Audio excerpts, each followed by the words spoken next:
Përmbledhja e ngjarjeve kryesore të ditës në Radio 7. Organizata Human Rights Watch paralajmëron se Bashkimi Evropian dhe Mbretëria e Bashkuar po e trajtojnë Ballkanin si një depo për emigrantët përmes planeve për ngritjen e qendrave të kthimit jashtë territorit të tyre. Human Rights Watch u ka bërthirë Brukselit dhe Londrës të ndalojë këtë qasje dhe të ndihmojë vendet e rajonit në ndërtimin e sistemeve efektive të azilit. Në muajt e fundit Bashkimi Evropian ka miratuar një mekanizëm që u lejon shteteve anëtare të transferojnë azil kërkues të refuzuar në vende të treta, ndërsa Britania ka nisur bisedimet për ngritjen e qendrave të tilla me fokus të veçantë në Ballkanin Perëndimor. Starmer ka përmendur Shqipërinë dhe ka njoftuar një paketë investimesh për Maqedoninë e Veriut. Kosova dhe Maqedonia e Veriut po fillojnë zbatimin konkret të linjës strategjike të interkoneksionit 400 kV Tetov-Prizren. Në një takim në Prishtinë, drejtori i përgjithshëm i MEPSOS, Burim Latifi dhe ushtruesi i detyrës, drejtori i operatorit të sistemit të transmetimit të Kosovës, Shaban Eziri, ranë dakord të intensifikojnë bashkëpunimin në këtë projekt. Ai është pjesë e planit evropian për zhvillimin e rrjetit elektrik. Projekti ka vlera të shumëfishta, rritjen e kapaciteteve të transmetimit midis Maqedonisë së Veriut dhe Kosovës, përmirësimin e sigurisë dhe stabilitetit të furnizimit me energji elektrike, lehtësimin e tregtisë së energjisë elektrike dhe integrimin e burimeve të rinevueshme. Kjo ndërlidhje është simboli një epoke të re energjetike për të dy vendet me standarde europiane dhe vizion rajonal, thon nga kompania MEPSO. Presidenti e Maqedonisë së Veriut i ka syet nga Bashkimi dhe Parlamenti Evropian për zgjidhjen e ngërçit krijuar për integrimin e vendit. Në intervistë për Radio Europa Lira, ajo tha se Parlamenti Evropian mund të sjellë një akt për gjendjen midis Republikës Maqedonisë së Veriut dhe Bullgarisë. Nëse kjo nuk ndodh, atëherë presidenti zgjidhjen kreative sheh përmes Këshillit të Bashkimit Evropian. Për kreun e shtetit, opsioni i tretë është me protokoll të ri të marrëveshjes me Bullgarinë, ku të garantohet se puna e historianëve nga komisioni nuk do të jetë kusht për integrimin.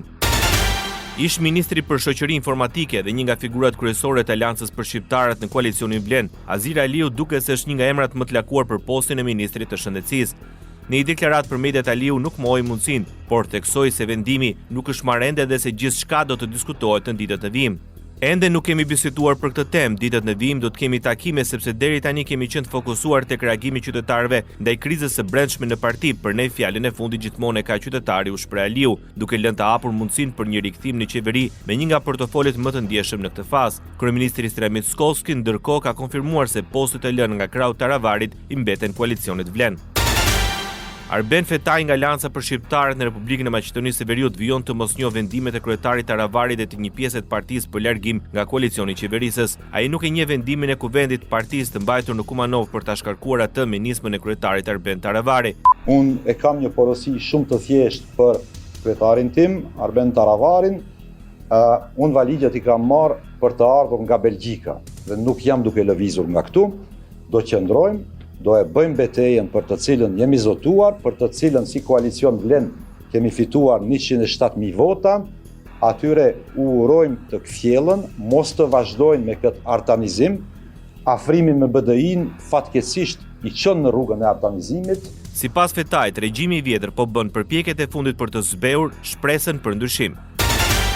Bashkimi Demokratik për Integrim reagon ashpër për situatën me ndërtimet në komunën e Çajirit. Nga opozita shqiptare në Republikën e Maqedonisë së Veriut thonë se qytetarët kërkojnë reagim institucional urgjent. BDI kërkon që institucionet përgjegjëse të marrin masa të menjëhershme për të hetuar dhe ndaluar këtë dukuri të rrezikshme, thuhet mes të tjerash në reagimin e BDI-s. Sipas saj, ky nuk është më vetëm problemi i urbanizimit, por është një krizë e sigurisë publike dhe dinjiteti qytetar. BDI qëndron fuqishëm në krah të banorëve të Çajirit dhe kërkon rikthimin e lishmërisë, përgjegjësisë institucionale dhe respektit për jetën e përditshëm të njerëzve që meritojnë të jetojnë në një ambient të sigurt dhe dinjitoz, thuhet në reagimin e partisë më të madhe opozitare në Maqedoninë e Veriut. Rajoni.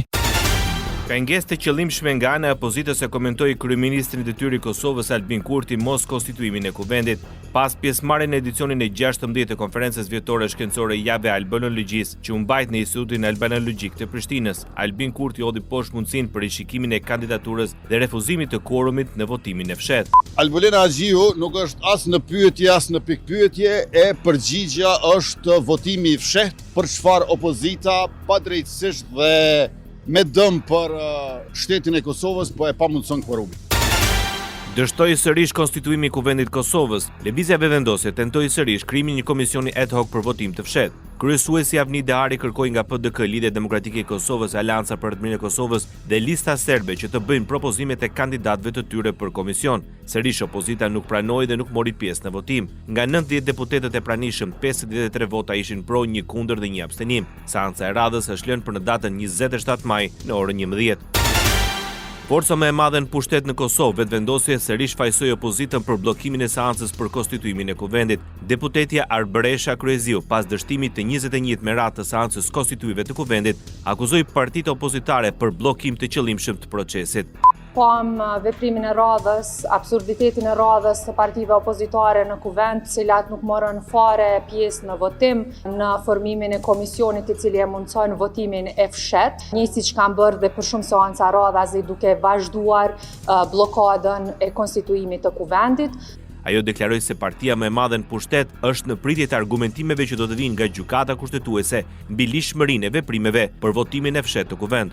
Ne kemi 2 kërkesa që po i presim opinionet e gjykatës kushtetuese në lidhje me ato 2 kërkesa shumë të rëndësishme. Njëra prej tyre ka të bëjë me procesin e votimit të votave të mërgatës.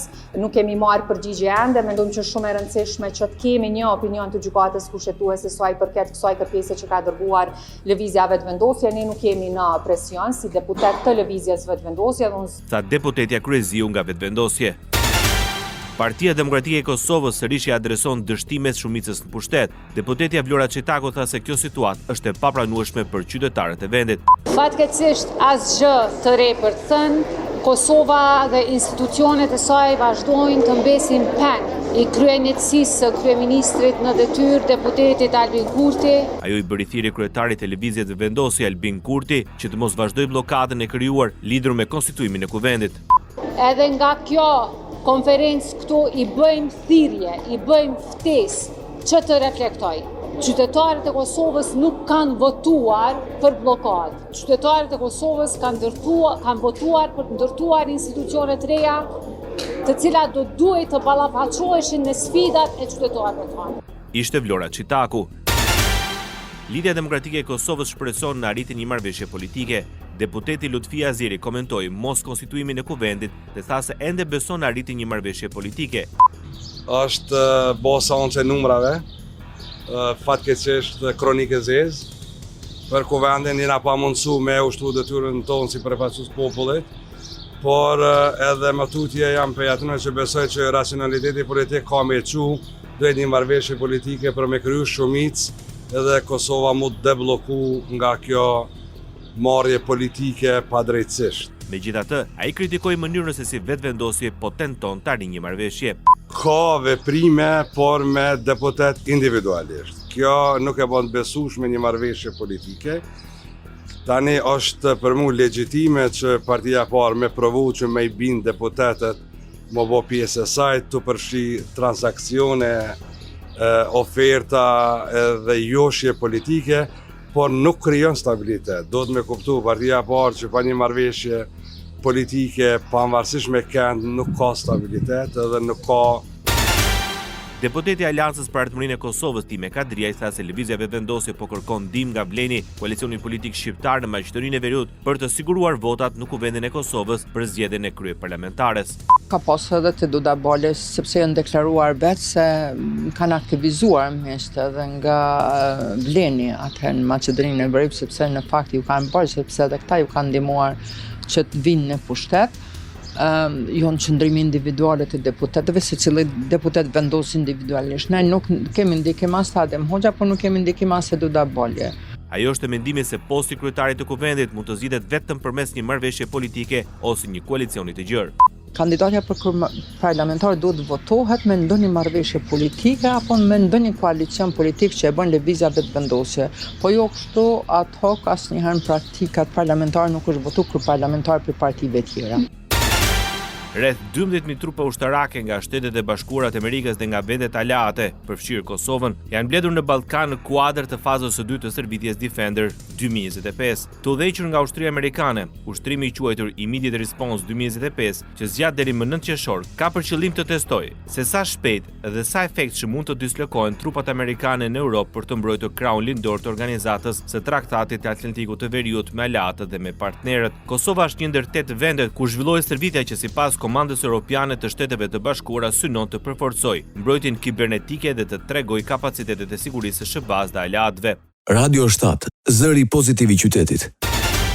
Dalin në protestë prindrit e fëmijëve në kopshin numër 1 në qytetin e Gramshit. Përpara Bashkisë së Qytetit, ata kanë kërkuar zbardhjen e ngjarjes ku disa fëmijë janë shtruar në spital dhe janë diagnostikuar me elmim nga ushqimi me salmonel. Po ne kërkojmë që të zbardhet e drejta dhe të zbardhet e drejta e kësaj, ne nuk duam asgjë, s'duam as përfitojmë asgjë as.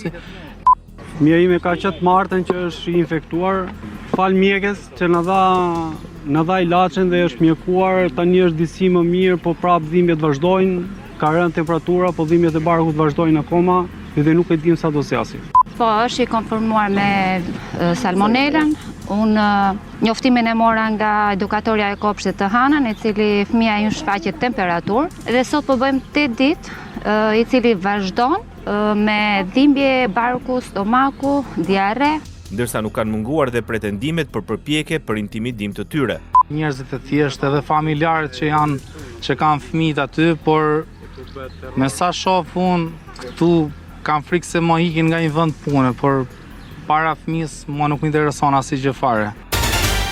Kryetari i Bashkisë së Gramshit, Besion Ayazi, mohon përemblim masiv të fëmijëve në kopshtin numër 1. Në një deklaratë për mediat e sqaron se bëhet fjalë për 14 fëmijë. Ayazi refuzoi pretendimet për fshehje të ngjarjes dhe për presion të mundshëm mbi prindrit. Si mundet ta ambulohet dielli me shoshja? Nuk ka një tentativë tillë. Ndërsa foli dhe për përgjegjësinë e Bashkisë së Qytetit. Bashkia ka përgjegjësitë e veta, për aq sa i takon. Përgjegjësitë tona janë, unë e kam shpjeguar edhe në televizion tjetër, që përgjegjësia jonë nëpërmjet inspektorit tonë është në momentin që bëhet furnizimi me ushqim, me produkte ushqimore, ne si institucion kërkojmë fletën e analizave për çdo ushqim dhe nuk ka asnjë rast që të jenë pranuar ndonjë produkt ushqimor pa shoqëruar pa fletë analize. Drejtoresha e Spitalit të Gramshit, Greta Lena, në një reagim për mediat, konfirmoi paraqitjen në spital të fëmijëve me salmonel. Sipas saj, situata është nën kontroll. Lena sqaron për media se 3 fëmijë ishin paraqitur me urgjencë në fillim të javës. Më pas në spital mbërritën dhe 2 fëmijë të tjerë me simptoma më të lehta frekuentues të kopshtit, ku analiza laboratorike konfirmoi sërish praninë e salmonelës, informoi drejtoresha e Spitalit të Gramshit, Greta Lena, ndërsa njoftoi se është kryer dhe dezinfektimi i ambienteve të kopshtit. Për ngjarjen e Gramsh, nga Instituti i Sigurisë Ushqimore dhe Veterinarisë, bëjnë me dije se analizat u janë marrë 72 personave, 53 fëmijëve dhe 19 anëtarëve të stafit të kopshtit. Përfundimet do të mund të zbardhin se sa prej tyre janë prekur nga salmonela. Nga analizat e kryera në spitalin e Gramshit rezultuan se të prekur janë 3 fëmijë. Ende është e paqartë se nga ka ardhur salmonela, dyshohet për ushqim, ndërsa nuk përjashtohet uji dhe transmetimi mes vetë fëmijëve.